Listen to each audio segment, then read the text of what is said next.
So every year when we come to Passover, we try to think about what do we want to bring out in the Seder this year? Like what major themes are popping out from the Haggadah, from the experience of Yetziat Mitzrayim, of the Exodus from Egypt, and how do we want to tell the stories to our children and to the people around the table? How do we share these stories? Well, the central message of the Haggadah is V'higada televincha. You shall teach your children, you shall tell your children what happened in the Exodus from Egypt. And there's this incredible quote from Ismar Shorsh, who was our rabbi and teacher from JTS, and he has this to say: Passover reminds us, through its domestic theater of the Seder, that the ultimate incubator of Jewish values and behavior is the environment we create for our children at home. If we can saturate our homes with echoes of eternity, our children will naturally absorb Judaism as their center of gravity, a moral compass, a medium of expression, a source of pride. I love that idea, that our home is an incubator for Jewish life.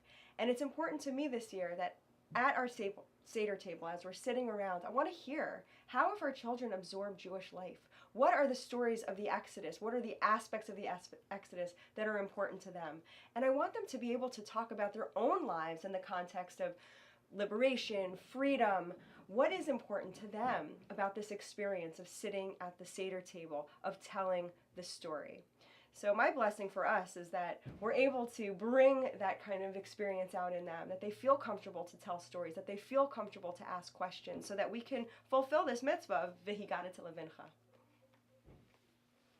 Ken Yehi Ratzon. In the Haggadah, where we quote that verse, we also say these words: B'chol dor vador, chayav adam lirot et atzmo, ki'ilu hu yatsa mitzrayim. That in every generation, it's incumbent upon each individual to see himself or herself as though they came out of Egypt. How do we do this? We not only look at our own lives, but we can also look at the world around us.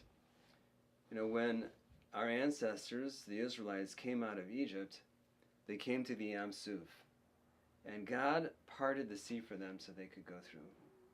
There are a lot of people in the world today who are leaving the countries where they live and their homes are out of great distress.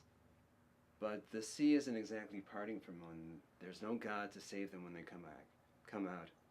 And so it's incumbent upon each one of us, when we tell this story, to try to come up with some solutions. How can we help those people and be God's hands and partners in this world and help them to fulfill Yetziat Mitzrayim so that they are saved like we were. From our Seder table to yours, wishing you a meaningful Passover Seder, one which brings you closer together as a family and inspires you to bring freedom to people in the world. Amen. Happy Pesach. Happy Pesach.